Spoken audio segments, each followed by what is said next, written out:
बच्चों, पिछले लेक्चर में हमने आपको अशोक के अभिलेख के बारे में बताया और यह भी स्पष्ट किया कि अशोक के अभिलेख अशोक कालीन इतिहास जानने के महत्वपूर्ण स्रोत हैं। यानी इन अभिलेखों के द्वारा हम न सिर्फ अशोक के बारे में जानकारी प्राप्त करते हैं बल्कि पूरे मौर्य साम्राज्य के बारे में भी जानकारी मिलती है। इस संदर्भ में मैंने ये भी देखा कि इन अभिलेखों में धम्म शब्द का प्रयोग भी काफी प्रमुखता से हुआ है। अब हम लोग अशोक की संकल्पना पर परिचर्चा करते हैं कि आखिर ये धम्म क्या है, धम्म की संकल्पना क्या है। अशोक का धम्म, अशोक का धम्म। देखो बेटा, धम्म शब्द जो है ये प्राकृत भाषा का शब्द है।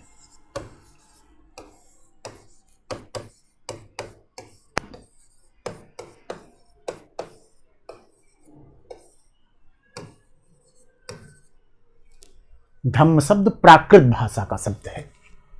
ठीक। संस्कृत में जिसे हम धर्म कहते हैं उसे ही प्राकृत में धम्म कहते हैं। अगर आपको याद हो बच्चों, तो कल मैं आपको यानी पिछले वीडियो में जब मैं आपको पढ़ा रहा था कि दूसरे स्तंभ लेख में अशोक स्वयं से प्रश्न करता है कियमचु धम्मे, यानी धम्म क्या है। कियमचु धम्मे यानी प्राकृत भाषा में धम्म क्या है, और इसका उत्तर वो दूसरे स्तंभ लेख और सातवें स्तंभ लेख में देता है। क्या कहता है? टेक्स्ट तो यही है, मैं टेक्स्ट को ही लिख देता हूं। अपा सिन्वे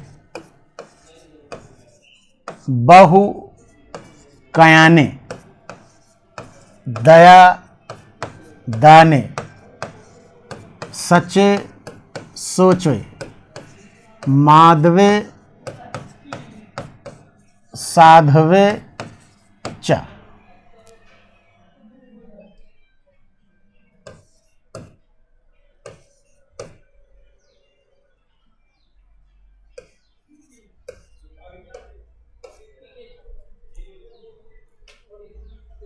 अपासिनवे बहुकयाने दया दाने सचे सोचवे सोचे माधवे साधवे च, यह शब्द है। अपासिनवे का अर्थ होता है अल्प पाप, बहुकयाने का मतलब होता है बहुतों का कल्याण, दया दान सच्चाई साधुता सत्यता, माधवे यानी मृदुता और साधुता की बात करता है। यानी इस धम्म की संकल्पना में हमें जो बातें दिखती हैं उनको हम अगर देखें तो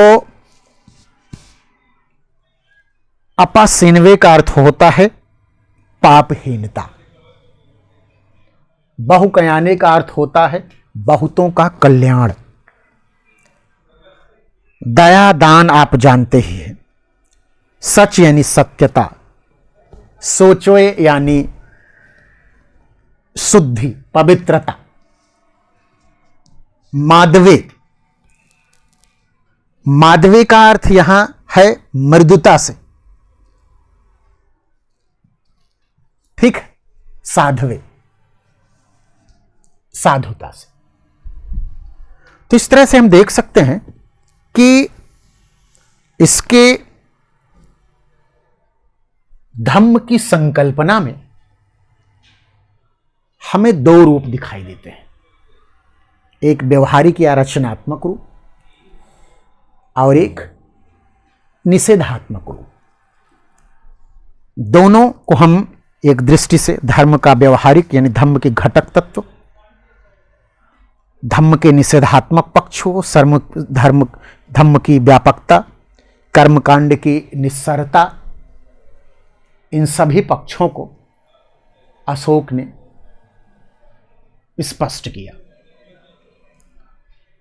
जब हम धम्म के व्यवहारिक पक्ष की बात करें, धम्म का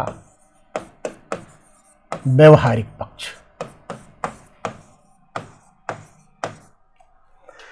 धम्म के व्यवहारिक पक्ष में हम देखते हैं बच्चों कि इसमें क्या करना चाहिए और क्या नहीं करना चाहिए, दोनों बातें स्पष्ट हैं। करने की बात क्या करता है कि आप अल्प पाप करिए, ये निषेधात्मक पक्ष हो गया। माता पिता गुरुओं श्रमणों की सेवा करिए, सम्मान करिए, यह सकारात्मक पक्ष हो गया इसका। यानी अशोक इसके द्वारा यह स्पष्ट करता है कि व्यक्ति को कम से कम पाप करना चाहिए, अधिक से अधिक कल्याण करना चाहिए, लोगों के प्रति दया भाव का सेंस यहां है कि जो प्राणी हैं, जीव हैं, पक्षी हैं, दान देना चाहिए, सच्चाई की बात करना चाहिए, शुद्धता की बात करनी चाहिए, मृदुता साधुता की बात करनी चाहिए। इस टेक्स्ट से यानी इस लाइन से यही ध्वनित होता है कि अशोक चाहता है कि लोग पापहीनता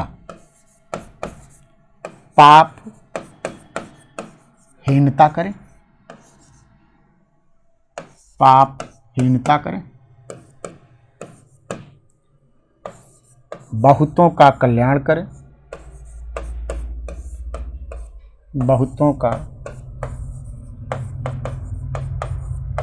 कल्याण करें,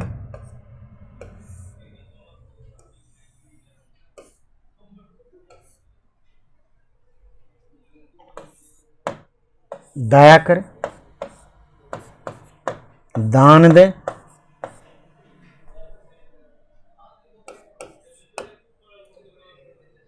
सच्चाई की बात करें,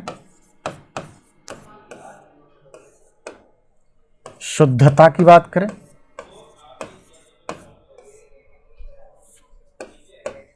मृदुता की बात करें, साधुता की बात करें।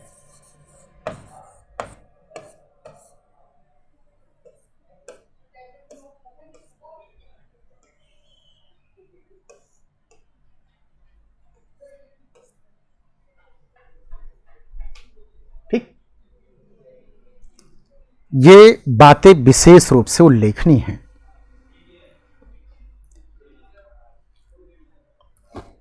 अब इसमें ये बातें स्पष्ट करती हैं कि इसमें एक व्यवहारिकता है। निषेधात्मकता के अंतर्गत अशोक कहता है कि पाप कम से कम, उग्रता, निष्ठुरता, क्रोध, उग्रता, निष्ठुरता, ये सब ना करें। यानी आज की तारीख में जो नेगेटिव थॉट्स हैं उसके एबोलिशन की बात करता है, उसकी समाप्ति की बात करता है अशोक, कि आप उसको समाप्त कर दें। ये एक बहुत महत्वपूर्ण मुद्दा है कि कैसे वो उग्रता, निष्ठुरता, क्रोध, अभिमान, ईर्ष्या, इन सब के अंत की बात करता है। व्यक्ति के अंदर क्रोध, अभिमान, ईर्ष्या,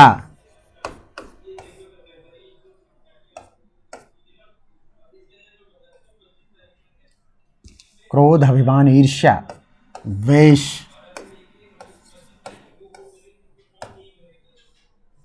निष्ठुरता, प्रचंडता,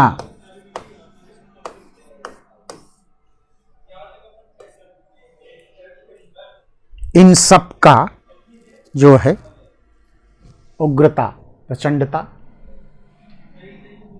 की जगह आप उग्रता कर लें, ज़्यादा अच्छा है। उग्रता इत्यादि का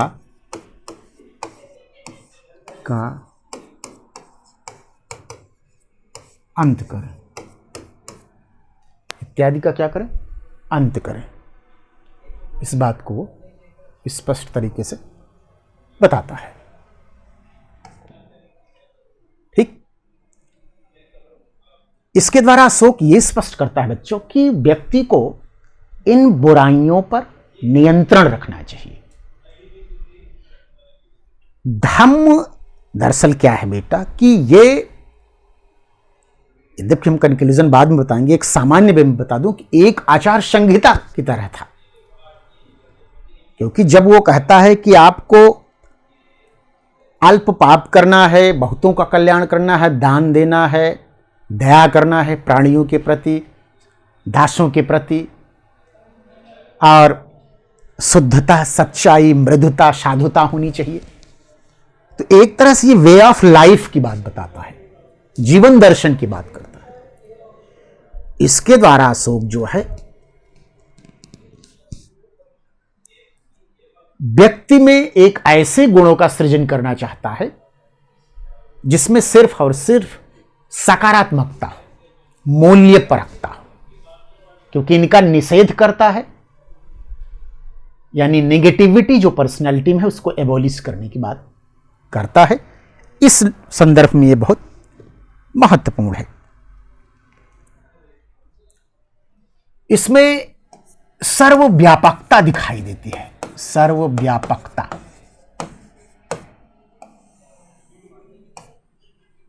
सर्वव्यापकता कहने का मतलब यह है बच्चों कि इसको किसी देश काल में बांधा नहीं जा सकता। देश काल में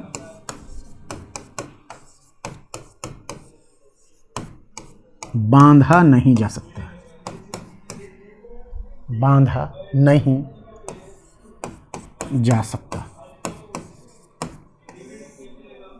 देश काल में बांधा नहीं जा सकता। ठीक, यानी ये सार्वभौमिक रूप में है। इसमें चूंकि प्राणी मात्र के कल्याण की बात की गई है, मानव के साथ साथ समस्त प्राणियों के कल्याण की बात की गई है, यानी इसमें प्राणी मात्र के कल्याण की संकल्पना व्यक्त की गई है।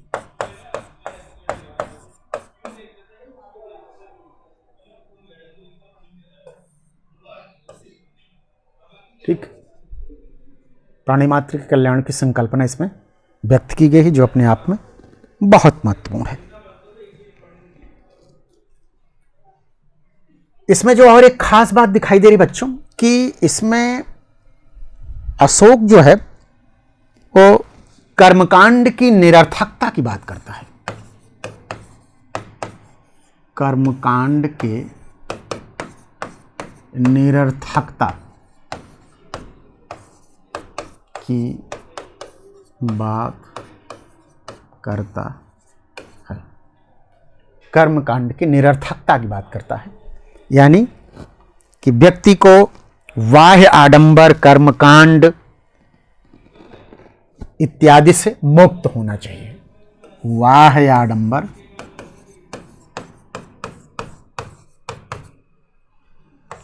कर्मकांड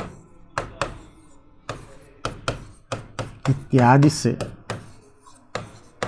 मुक्त होना चाहिए।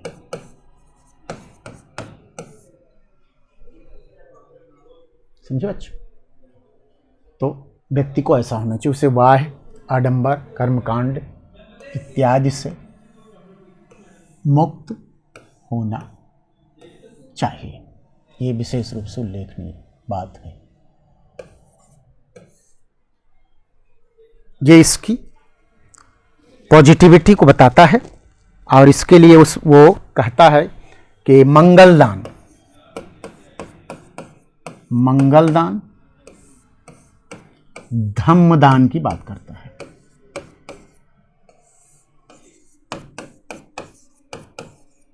की बात करता है।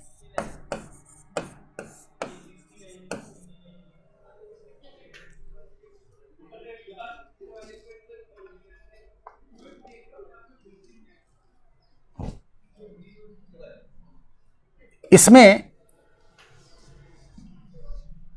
अशोक की जो एक खास बात है वह धार्मिक सहिष्णुता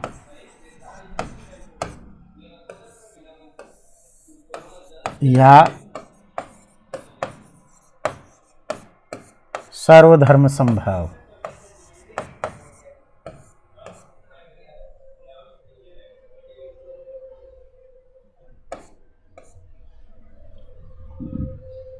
धार्मिक सहिष्णुता या सर्वधर्म संभाव की धारणा दिखाई देती है, क्योंकि अशोक जो है वो कहता है कि अपने धर्म की प्रशंसा दूसरे धर्म की निंदा यदि कोई व्यक्ति करता है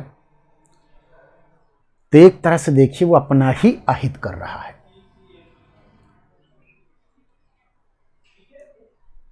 सभी धर्मों के सार वृद्धि की बात करता है, यानी एक तरह से सर्वधर्म संभाव की धारणा को व्यक्त करता है, जो वर्तमान में हमारी धर्मनिरपेक्षता की संकल्पना का भारतीय स्वरूप है। यानी एक तरह से हम देख सकते हैं कि अशोक की धम्म की संकल्पना में इतनी प्रगतिशील धारणा है।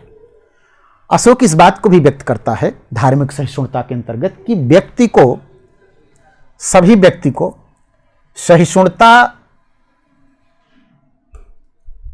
सहिष्णुता सिर्फ व्यक्ति के स्तर पर नहीं,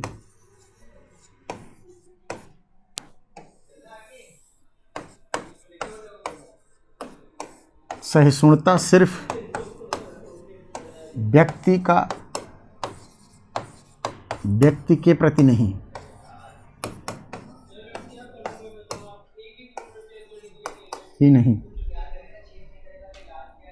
बल्कि उसके विचारों के प्रति भी सहिष्णु होना चाहिए। उसके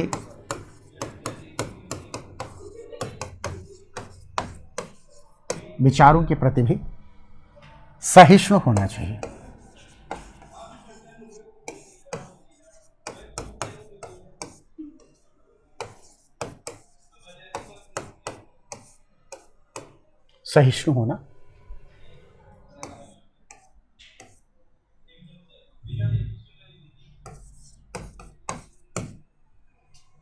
सहिष्णु होना चाहिए, इस रूप में इसकी बात करता है।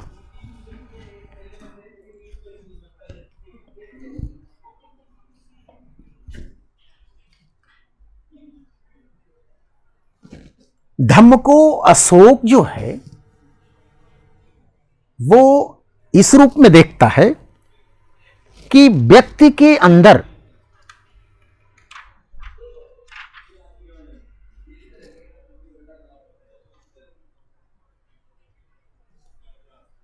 ये धारणा होनी चाहिए कि वह किसी के क्षेत्र को न विजित करे, किसी के क्षेत्र को न जीते, बल्कि धम्म विजय करे, किसी के दिल को जीते, किसी के विचारों को जीते, और उस विजय में कोई सुपीरियर इंफीरियर नहीं है। इसीलिए धम्म विजय की बात करता है। अशोक धम्म विजय की बात करता है।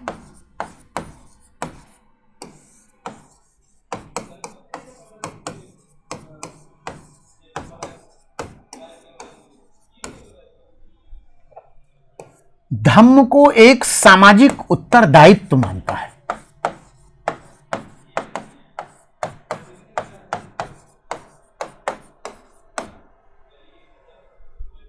वह धम्म को न्यासी के रूप में मानता है।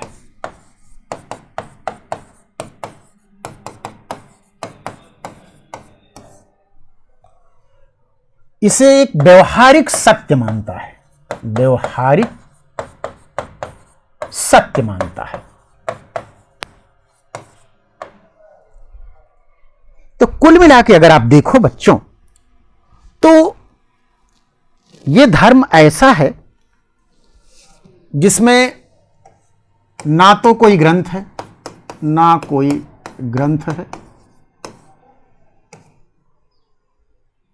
ना पुरोहित वर्ग है,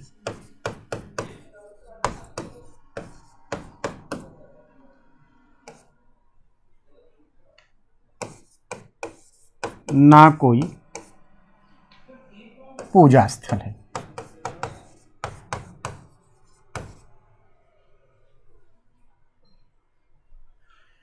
ना कोई ग्रंथ है, ना पुरोहित वर्ग है, ना कोई पूजा स्थल है।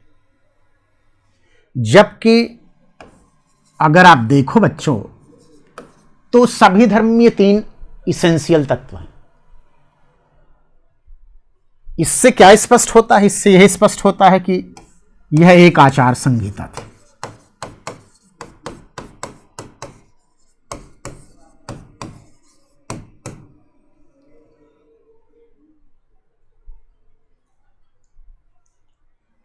अब एक और खास बात जो मैं आपसे शेयर करना चाहता हूं बच्चों, वो ये है कि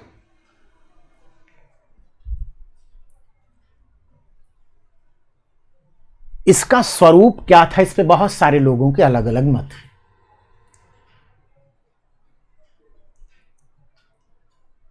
कोई इसे राजधर्म के रूप में, कभी कोई सभी धर्मों का सार रूप में, कोई बौद्ध धर्म कहता है, कोई बौद्ध धर्म का उपासक धर्म कहता है।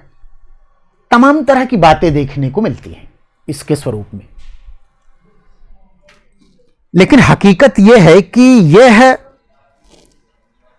न तो बौद्ध धर्म है, न उपासक धर्म है, न ब्राह्मण धर्म है, न जैन धर्म है, न ईसाई धर्म है। खैर ईसाई धर्म तो उसमें था ही नहीं, मतलब आज की तारीख में अगर हम आज से भी अप्रोच से देखें कि कोई करैक्टर दिख रहा है क्या, हकीकत यह है बच्चों कि यह एक आचार संहिता है।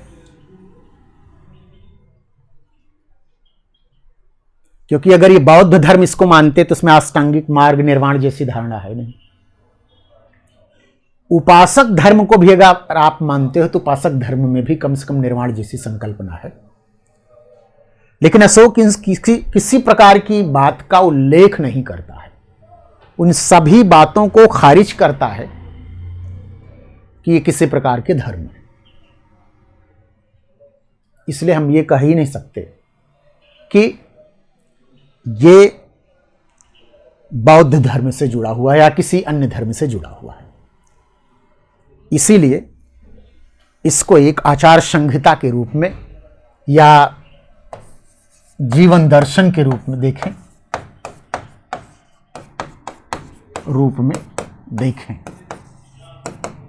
ज्यादा युक्त संगत है। अब हम इसके कारण की बात करते हैं। आखिर ये कारण क्या है कि अशोक ऐसा कार्य कर रहा है? धम्म की संकल्पना का क्या कारण है? तो इसके राजनीतिक, सामाजिक, आर्थिक, धार्मिक सभी प्रकार के कारणों को हम देख सकते हैं। राजनीतिक कारण अगर हम देखें बच्चों, तो हम देखते हैं कि अशोक के साम्राज्य में कहीं गणतंत्र है, राजतंत्र है, दोनों एक दूसरे के विरोधी हैं। दोनों में संतुलन कैसे आएगा? धम्म से आएगा। सामाजिक में अगर आप देखें बच्चों, तो वर्णाश्रम व्यवस्था है, जाति व्यवस्था है, ब्राह्मणी श्रेष्ठता है, ब्राह्मणी व्यवस्था है। इससे एक सामाजिक तनाव है, सामाजिक तनाव है। इस तनाव को दूर करने के लिए वो सोचता है। आर्थिक में अगर आप देखो बच्चों, तो आर्थिक में कहीं व्यापार वाणिज्य प्रधान है, कहीं कृषि प्रधान है, कहीं पशुपालन है। तो इसमें भी एक आर्थिक की विविधता है। उत्तर भारत कृषि प्रधान है, दक्षिण भारत व्यापार वाणिज्य प्रधान। आर्थिक विविधता है, उसके सॉल्यूशन के रूप में इसको देखता है। धार्मिक कारण में अगर आप देखो बेटा तो बहुत सारे धर्म हैं, सभी धर्मों के अपने अलग अलग स्वरूप है। एक धर्म एक दूसरे धर्म से भिन्न भी है। एक सनातनी धर्म है, एक असनातनी धर्म है। दोनों में भी एक प्रकार का विरोध है, विद्वेष है। इसको दूर करने के लिए वो धम्म की संकल्पना देता है।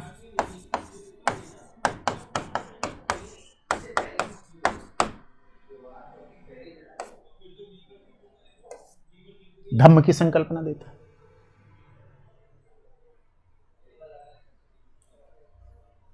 तो ये सारे कारणों को आप सामान्य रूप में देख सकते हैं। इससे ज्यादा आपको जनरल स्टडी में इससे ज्यादा जानने की जरूरत नहीं है। ऑप्शनल में थोड़ा सा आप और चाहे जानेंगे, जनरल स्टडी में इससे ज्यादा पूछने की संभावना भी नहीं है। अब आप सोचें कि आखिर अशोक धम्म की संकल्पना क्यों लाता है, यानी वाई, क्यों धम्म की संकल्पना, धम्म क्यों?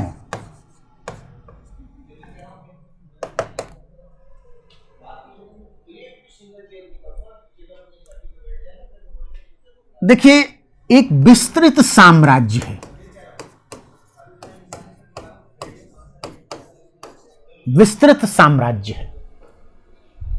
इस विस्तृत साम्राज्य को स्थायित्व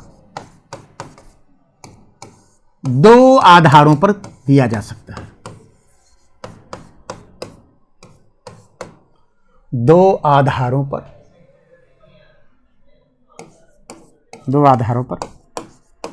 दिया जा सकता है। दो आधारों पर दिया जा सकता है। ठीक, कौन कौन से आधार हैं बच्चे? पहला सैन्य तंत्र और दूसरा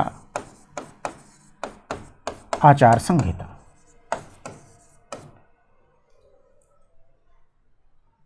सैन्य तंत्र ये व्ययी है, यानी इसमें व्यय करना पड़ेगा,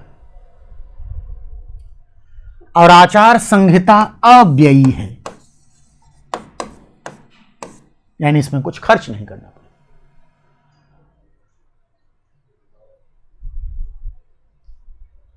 ठीक बेटा, जाहिर सी बात है कि अशोक जैसा बुद्धिमान शासक सैन्य तंत्र पर क्यों खर्च करे, क्यों न कल्याणकारी कार्य करे, बाग लगवाए, कुएं खुदवाए, सिंचाई की व्यवस्था करे, उद्योग धंधों का विस्तार हो, व्यापार वाणिज्य विकसित हो।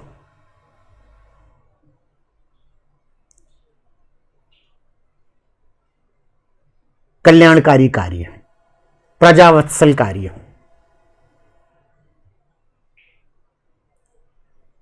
और इनसे ज्यादा स्वीकृति मिलेगी।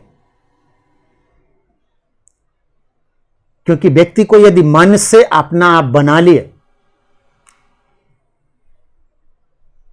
तो उसमें स्थायित्व रहेगा।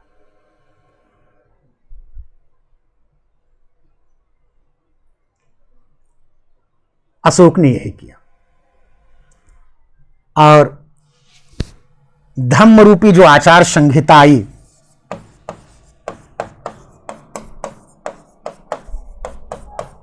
धम्म रूपी आचार संहिता का प्रचार प्रसार धम्म महामात्त नामक अधिकारी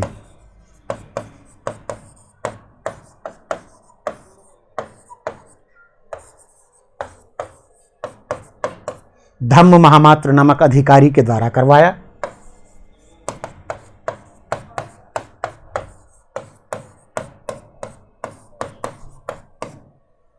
किया गया, धम्म महामात्र नामक अधिकारी के द्वारा किया गया। विभिन्न देशों में शिष्टमंडल भेजे गए।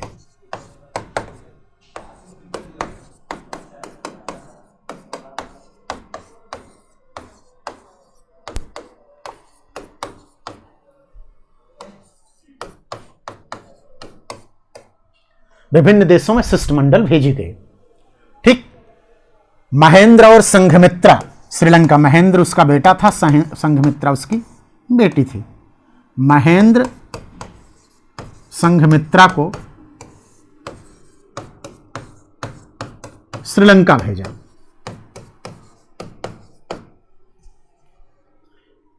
कहने का मतलब यह है बच्चों कि अशोक ने यवन देशों में भी, मिस्र में, सीरिया में, उसमें पूरा 13वें शिलालेख में उन यवन शासकों का उल्लेख मिलता है। सीरिया में, मिस्र में और अन्य बहुत सारे देश हैं, वहां धम्म शिष्टमंडल भेजा। जैसा कि मैंने आपको बताया अभी कि महेंद्र और संघमित्रा को उसने श्रीलंका भेजा अपने बेटा बेटी को कि मैं धम्म विजय करना चाहता हूं। तो दिल जीतने वाली संकल्पना है ये एक तरह से। किसी को हिंसात्मक ढंग से, किसी को दबाव में, किसी को शक्ति का प्रदर्शन करके अपने अधीन करने से अच्छा उसको वैचारिक स्तर पर रूपांतरित कर दो कि उसके अंदर विरोध न रहे। इस तरह से हम देखते हैं बच्चों कि अशोक ने ये सारे कार्य किए। प्रचार प्रसार में उसने धम्म महामात्र की नियुक्ति की, धर्म श्रावण अनुशासन की बात की, परोपकारिता के कार्य की बात की, धम्म शिष्ट मंडलों को जगह जगह भेजा, जीव हिंसा का निषेध किया और इन सब के द्वारा वो विभिन्न देशों में, चाहे वो सीरिया हो, मिस्र हो, मैसिडोनिया हो, सीरीन हो, एपिरस हो या दक्षिण के राज्य हो, अधीनस्थ राज्य हो, इन सभी जगह उसने शिष्टमंडल भेजे। और हम देखते हैं कि इसके द्वारा वो धम्म प्रचार प्रसार का कार्य किए। थोड़ी सी समीक्षा, क्योंकि समीक्षा के बिना फिर आईएएस की क्लास का कोई मतलब नहीं रहेगा। देखो बेटा, इसकी समीक्षा क्या करें कि यह युग से आगे था।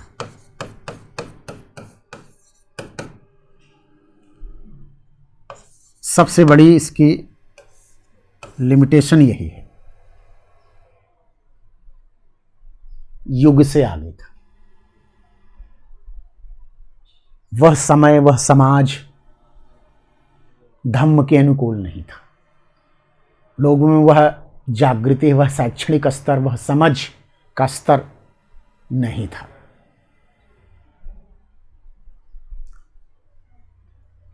इसलिए उतना सफल नहीं हुआ। हाँ, इसका नेगेटिव ये रहा कि इस पे धन व्यय किया गया जिसका कोई आउटपुट नहीं हुआ।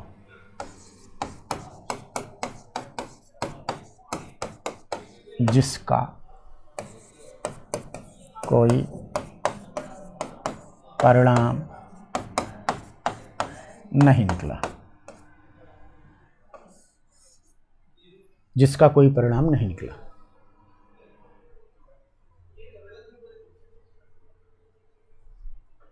तो इस तरह से हम अशोक के धम्म को देख सकते हैं।